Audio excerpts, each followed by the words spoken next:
Hoje no Cartório Contemporâneo. Vejamos mais sobre protestos com Dr. Breno de Andrade. Conversamos sobre a Lei 14.382 com Bernardo Kesi e Cristiano Cassetari. Tudo isso e muito mais hoje no Cartório Contemporâneo.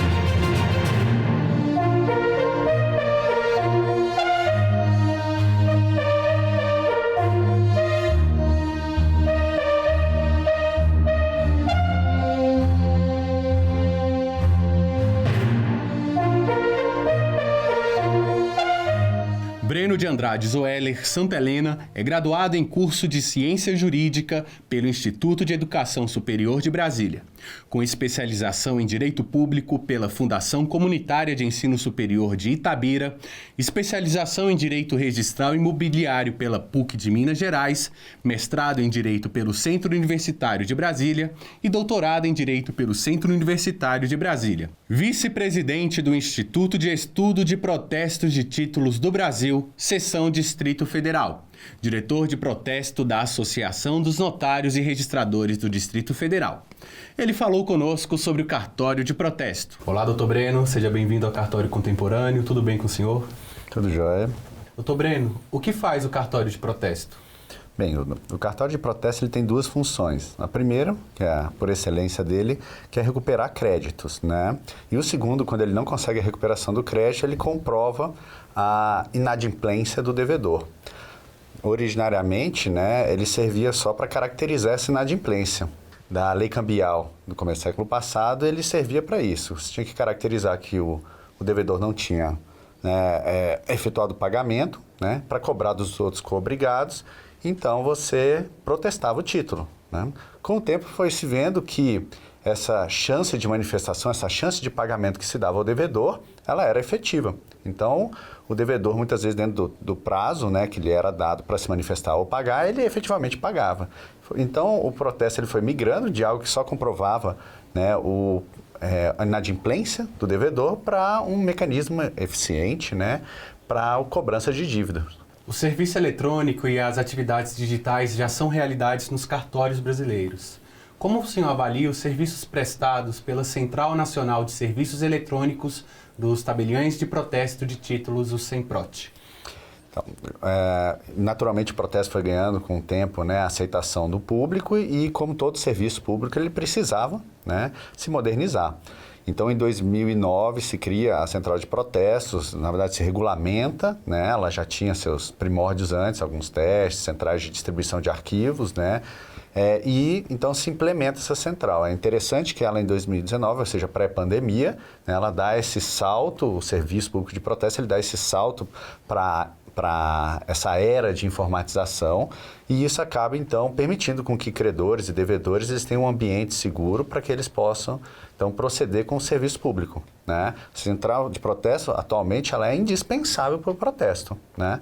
Ela serve tanto como um ambiente que as pessoas podem acessar e fazer, né, utilizar o serviço de uma forma eletrônica, como vários outros que têm surgido, né? Bem como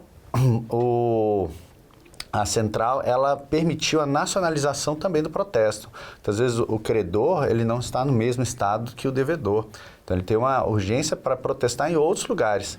Então, a central ela também é um mecanismo importante para a nacionalização do protesto, né? O serviço público é prestado para todo o território nacional, né? Que pode ser feito de uma forma muito cômoda para o credor e também, consequentemente, para o devedor, né?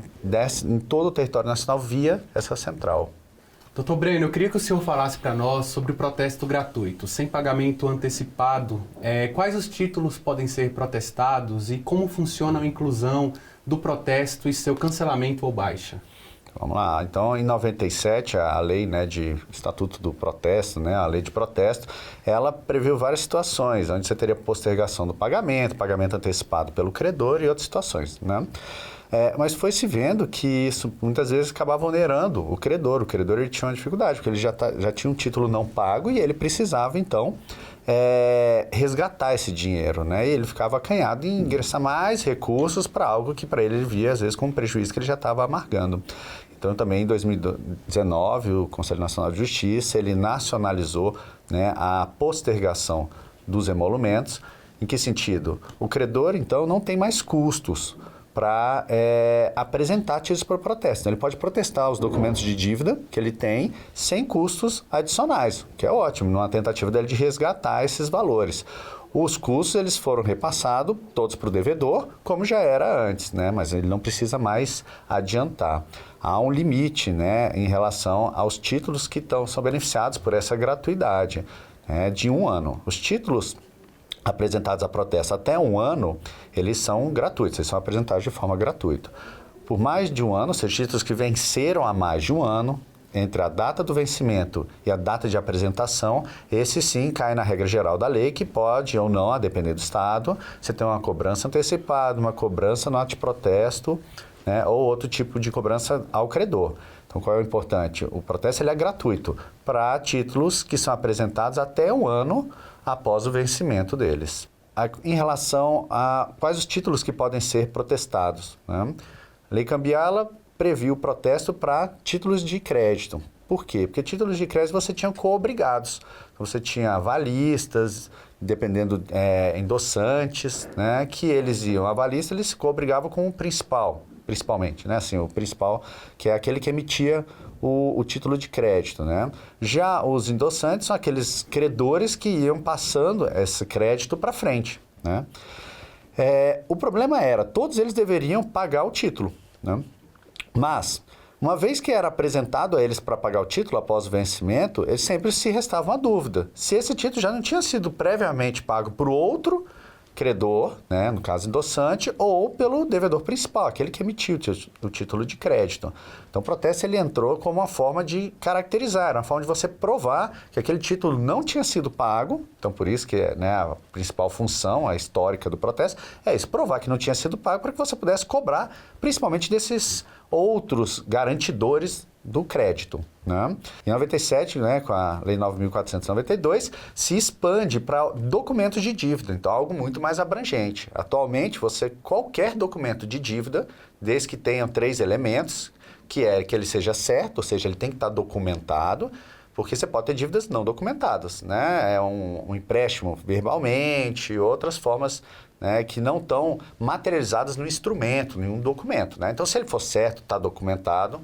Se ele é líquido, ou seja, o valor que ele vai ser cobrado é claro, ele está, às vezes, no próprio instrumento, você diz, deve quanto? R$1.000. Isso é certo, está no documento, isso é líquido, porque ele está disposto ali e ele é exigível, né?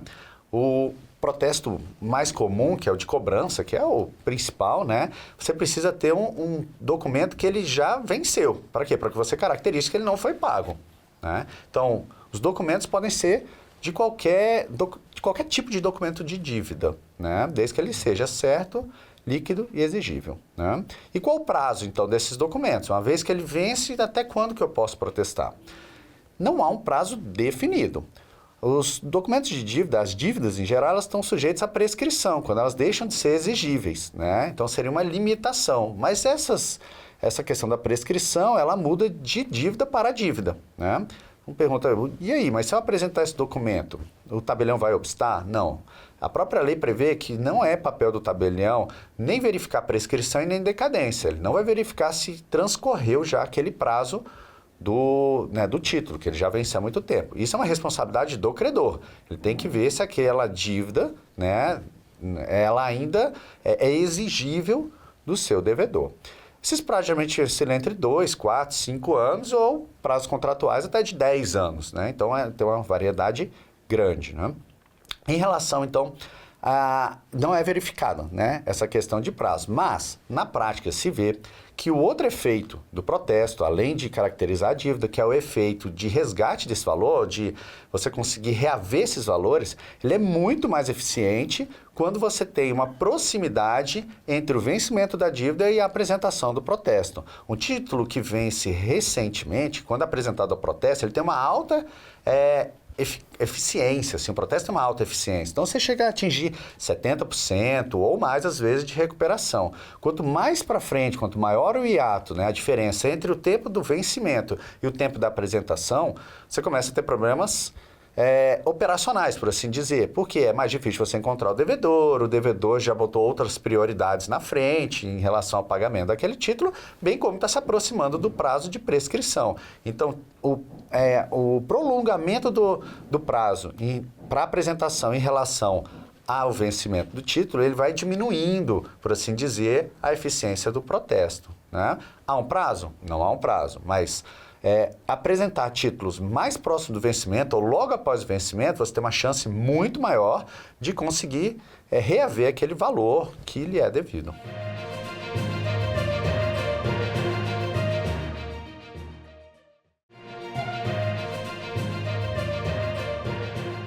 Doutor Breno, quais as vantagens do protesto em relação às outras formas de cobrança de dívidas? Vamos lá, o protesto a gente poderia resumir em 5 características para o protesto, né? O primeiro que a gente já falou que é a gratuidade, né? Enquanto outros, o acesso ao judiciário ou através de empresas de cobrança, você acaba tendo um custo, né, para o credor. O protesto, sob o prisma do credor, ele é gratuito, que é uma grande vantagem, né, em relação às demais, né?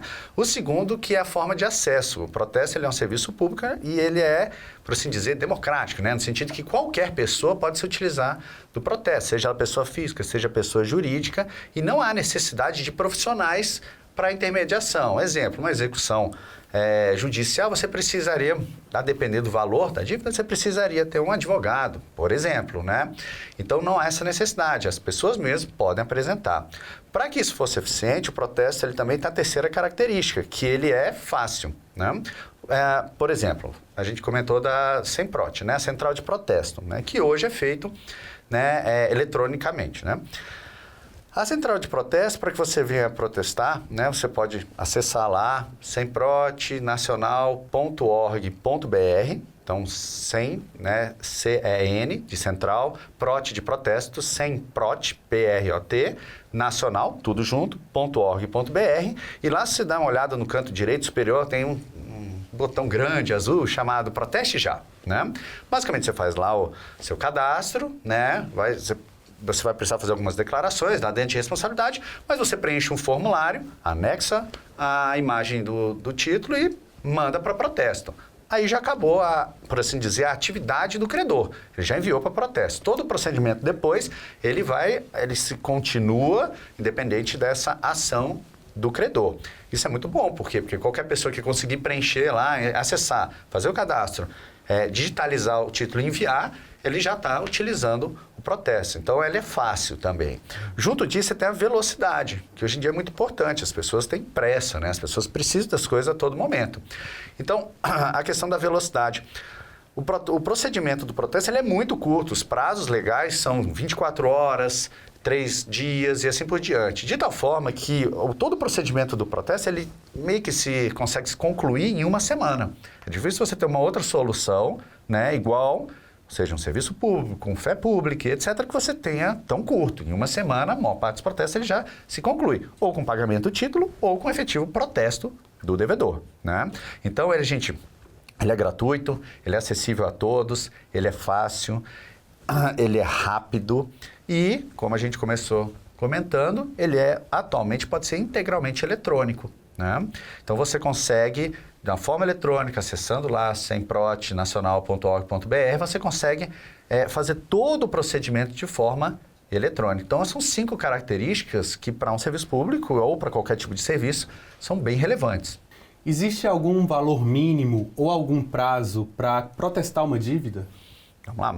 Em relação ao prazo, a gente comentou antes que não existe um prazo específico, né? Isso depende de uma análise pelo credor da questão de prescrição, mas, via de regra, se tiver aí dentro de um ano, é tranquilo que está, né, tanto aparado pela gratuidade, como ele provavelmente não prescreveu esse título. Então, não existe um prazo específico. Ele não tem nem valor mínimo e nem valor máximo. Então, qualquer tipo de valor, desde uma dívida pequena ali de 10, 20, 30 reais, até uma dívida gigantesca entre pessoas jurídicas de milhões, ambos podem ser protestados. Não existe nenhuma limite, nem de valor e, assim, nem um limite de prazo, né? Lembrando que tem que ver as questões, o credor tem que ver as questões de risco em relação à prescrição, né? E também a questão da eficiência, que quanto menor o prazo de apresentação, melhor é o serviço de protesto.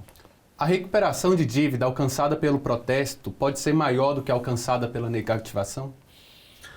Bem, o protesto, ele abarca a negativação, mas ele vai além da negativação, né? Então, eu diria que sim, é uma chance maior. Por quê? Como a gente comentou, o protesto, ele tem o procedimento do protesto, ele dá uma oportunidade também ao devedor de adimplir, dele pagar o título, né? Geralmente, negativações, quando são feitas nesses birôs de crédito, né? Você vai e simplesmente inscreve, mas no protesto ele tem um procedimento. Primeiro que é avaliado o título, né, nos seus elementos formais. Vê se o título tem aptidão. Ok, avaliado se ele tem aptidão, o título está ok, que é uma primeira segurança, até por assim dizer, do devedor, ele é intimado, esse devedor. Uma vez intimado, né, ele vai lá no endereço onde ele mora, né, e vai deixar lá com uma pessoa apta, dizendo, olha, vai ser protestado daqui a 3 dias. Mas dá-se a oportunidade ao devedor para que ele pague. Se ele, nesse prazo, né, de 3 dias, ele paga efetivamente o título, né, todo mundo sai satisfeito. O devedor não é nem negativado e nem protestado, né, bem como o credor, ele satisfez o que ele queria, que era o valor, né. Agora, se transcorridos 3 dias, ele não é feito o pagamento pelo devedor, ele também não alega nada, né, o título ele é protestado. Então, essa caracterização formal de que ele ficou inadimplente. Esse, então, seria quase o fim do protesto. Por quê? Por que é quase? Porque uma vez que ele é protestado, essas informações, elas são fornecidas para as entidades de defesa do crédito, né? Serasa, SPC, etc. Elas, então, se abastecem dessas informações do protesto para os seus cadastro de negativação. Então, quando você protesta, muitas vezes você já está abastecendo, primeiro que você tem uma chance de receber, é uma forma de receber, e segundo, que ainda que você não receba, você acaba abastecendo sem custo para você, mais de um órgão de proteção do crédito, ou seja, como se você também negativasse. Então, ele vai além da negativação. Ele inclui ao seu final, quando não é satisfeito, a negativação como um de seus efeitos. Como funciona o protesto de sentença em cartório? É possível cancelar um protesto de título judicial? A sentença judicial, como documento de dívida por excelência, né, já se discutia se poderia ou não. O fato é que o atual Código de Processo Civil, ele chancela, sim, ele diz que pode e até deve, né, ser protestado, né, a sentença judicial, para dar efetividade a essa sentença, né. Isso aí o próprio Poder Judiciário ele emitiria uma certidão daquela sentença judicial, caracterizando, né, essa documento como documento de dívida, que é, então, enviado, que pode ser enviado, levado ao cartório de protesto, ou via SEMPROT, né, para que seja iniciado o procedimento. Então, vai novamente se intimar o devedor para que ele venha pagar. Se ele não pagar, vai ser efetivamente protestado. Uma vez protestado, não pagou, né, o devedor depois, ao decidir quitar essa dívida dele, ele pode fazer frente ao seu credor, e aí, com esse comprovante de quitação, ele então se dirige ao Poder Judiciário e comprova que foi quitada aquela dívida, né? O Judiciário, então, oficia aos tabelionatos, né, para que eles cancelem esse protesto, e aí o devedor, que é o responsável, recolhe os emolumentos do protesto e aquele protesto é efetivamente cancelado. O senhor tinha falado da central online da SEMPROT, mas caso o cidadão ainda tenha alguma dúvida relacionada ao cartório de protesto, existe alguma plataforma online onde ela pode se instruir? A própria central, né, a SEMPROT nacional.org.br, ela tem várias informações dentro dela, ela não serve só para isso, né, só para protestar, ela também presta esclarecimentos a qualquer cidadão para que ele possa entender o que é o protesto, como que se faz o protesto. Então, ele tem lá as informações, né? E, de uma forma geral, googando, né, ou procurando na internet, você consegue encontrar bastante material, até que existem centrais estaduais e os próprios tribunais de justiça fornecem informações sobre o protesto, uma vez que é um serviço público. Qual a sua visão sobre o futuro da atuação do cartório de protestos na prestação de serviços à população? Há um movimento muito forte, né, nessas últimas décadas de desjudicialização, né? Então, o judiciário, principalmente pós-redemocratização, ele acabou recebendo muitas demandas populares e esse anseio, né, da sociedade em que ele prestasse vários serviços e resolvesse vários problemas sociais. A questão é que ele tinha limites, ele começou a ficar muito demandado e isso dificultou, por assim dizer, a prestação jurisdicional, né? Então, há um movimento forte de diminuíam a dependência do judiciário, atribuindo aos cartórios extrajudiciais várias atribuições que tenham baixa litigiosidade, né? Ou que não tenham decisões mais graves a serem tomadas, que mantém-se, então, no Poder Judiciário. Isso a gente viu, por exemplo, com o procedimento de divórcio e inventário no extrajudicial, a questão de retificação de matrícula, retificação de assentos de nascimento, de óbito. Então, há um movimento forte nesse sentido de dar mais atribuições, mais tarefas ao extrajudicial como uma forma de equalizar ou de atenuar as demandas em relação ao Poder Judiciário, né? Dentro desse mesmo contexto, por exemplo, há proposta no Congresso que tentam levar para os cartórios extrajudiciais as execuções, né? Execuções de títulos, né? Execuções de títulos judiciais e extrajudiciais, de tal forma que os cartórios de protesto, como já lidam, né, com dívidas, com documentos de dívidas, possam também exercer essa função pelo judiciário de dar liquidez ou dar essa execuibilidade às suas decisões judiciais, a outros títulos extrajudiciais. Mas isso ainda é uma perspectiva do cartório de protesto, né? Há também, isso já previsto em normas do CNJ, a possibilidade de renegociação da dívida uma vez protestada, né?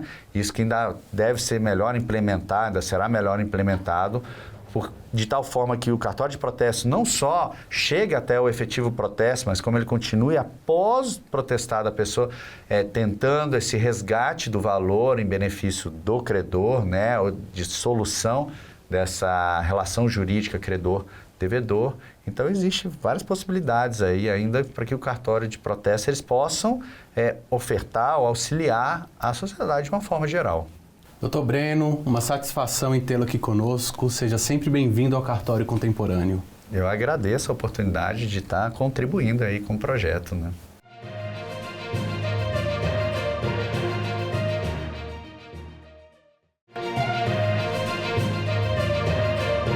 Estamos aqui com o Dr. Bernardo Kesi e Cristiano Cassetari para falar sobre a Lei 14.382.